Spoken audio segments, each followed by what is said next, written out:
सुनता है कहानी मेरी, और फिर वो भी जुबानी मेरी। हुई मुद्दत की गालिब मर गया, पर याद आता है वो हर एक बात पर कहना कि यूं होता तो क्या होता। ये शेर मिर्जा गालिब को महान शायर बताने के लिए काफी है। 200 साल बाद भी गालिब की शायरी सुनाई और गुनगुनाई जाती है। शायरी बदली, कहने का अंदाज बदला, वक्त बदला और सदियां बदल गईं, लेकिन मिर्जा गालिब की गजलों और नज़मों का जादू अब भी बरकरार है। उनकी गजलों के शेर जिंदगी का फलसफा हैं, जो लोगों के दिलों को सुकून देते हैं। यही वजह है कि हर उम्र के लोग उनकी शायरी को पसंद करते हैं। हजारों ख्वाहिशें ऐसी कि हर ख्वाहिश पर दम निकले। बहुत निकले मेरे अरमा, लेकिन फिर भी कम निकले। मिर्जा असदुल्लाह खान, जिन्हें मिर्जा गालिब के नाम से भी जाना जाता है, दरअसल वर्तमान युग के सबसे महान, कामयाब और सबसे मशहूर उर्दू शायरों में से एक हैं। गम हो, खुशी हो या फिर जिंदगी की बात, हर मूड की गजलें शायर मिर्जा गालिब ने लिखी हैं। गालिब के समकालीन और भी कई शायर थे जिन्होंने उम्दा नज़में और गजलें लिखी, लेकिन गालिब जैसी कामयाबी किसी दूसरे शायर को नहीं मिली। फारसी कविता के प्रवाह को हिंदुस्तानी जुबान में लोकप्रिय करवाने का श्रेय भी इनको ही जाता है। उनके देखे से जो आ जाती है मुंह पर रौनक, वो समझते हैं कि बीमार का हाल अच्छा है। हमको मालूम है जन्नत की हकीकत, लेकिन दिल को खुश रखने को गालिब ये ख्याल अच्छा है। मिर्जा गालिब ने अपने जीवन में जो भी किया बेइंतहा किया। शराब पीने का शौक तो था ही, फिर जुआ भी खेलने लगे। जुए के चक्कर में गालिब को 1847 में जेल भी जाना पड़ा। एक बार जब गालिब जुआ खेल रहे थे तो वहां शहर का कोतवाल पहुंच गया। कोतवाल के आने की आहट सुनी तो सभी लोग भाग गए, लेकिन गालिब उसी जगह बैठे रहे। जाने लगे तो कोतवाल से टकरा गए। फिर कोतवाल ने गालिब से पूछा, जुआ खेल रहे थे? इस सवाल के जवाब में गालिब ने कहा, हाँ खेल तो रहा था, लेकिन आपने रंग में भंग डाल दिया। ये जवाब सुनकर कोतवाल तिलमिला गया और धमकी दे दी कि जिस दिन दोबारा जुआ खेलता पकड़ा गया तो जेल में डाल दूंगा। और यही हुआ। न था कुछ तो खुदा था, कुछ ना होता तो खुदा होता। डुबोया मुझको होने ने, न होता मैं तो क्या होता। मिर्जा गालिब एक दिन गली से गुजर रहे थे तो तवायफ की आवाज में उन्हें अपनी ही लिखी गजल सुनाई दी।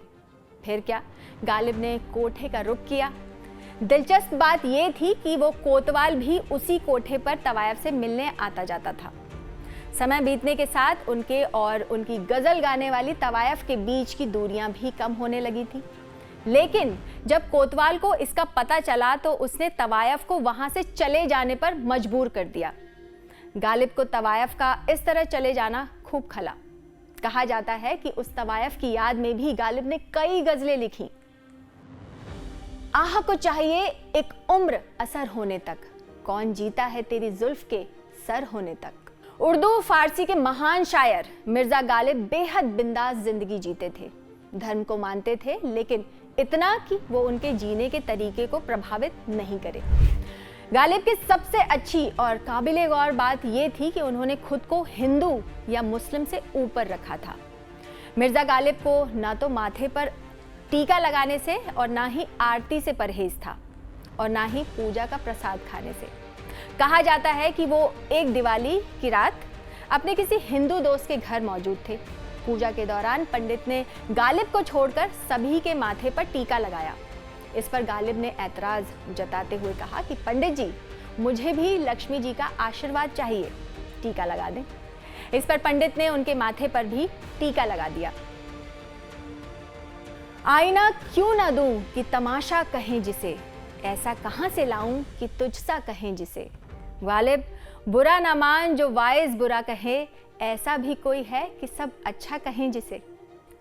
पंडित ने गालिब के माथे पर टीका लगाया तो पूजा के बाद प्रसाद भी दिया।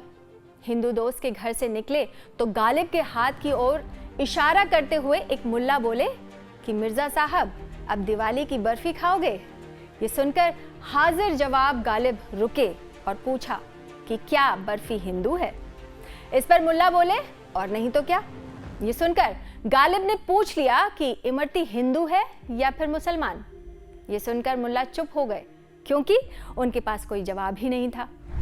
27 दिसंबर 1797 आगरा में जन्मे गालिब को पूरी जिंदगी इस बात का मलाल रहा कि उनकी कोई औलाद नहीं थी।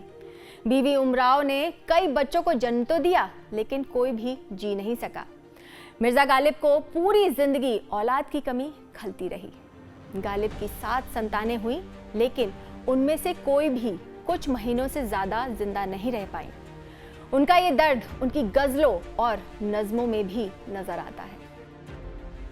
हर एक बात पे कहते हो तुम कि तू क्या है, तुम ही कहो ये अंदाज़े गुफ्तगू क्या है।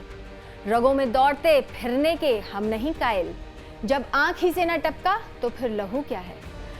1810 में नवाब इलाही बख्श की बेटी उमराव बेगम से गालिब का निकाह हुआ। तब वो सिर्फ 13 साल के थे।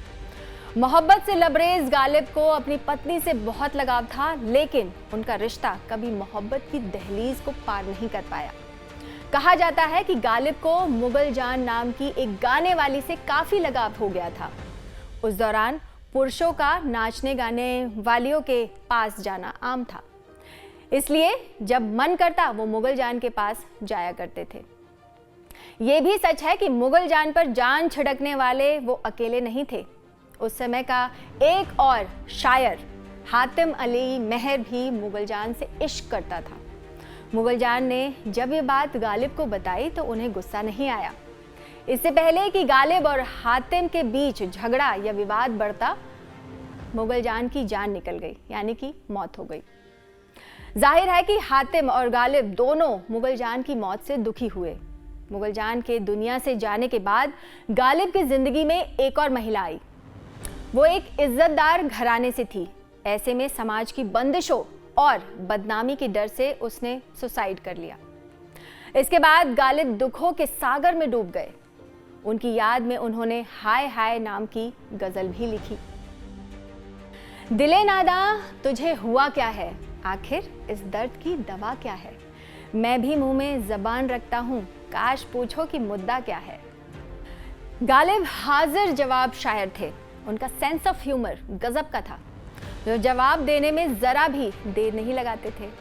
कहा जाता है कि गालिब एक बार आम खा रहे थे तो जमीन पर छिलके जमा कर लिए।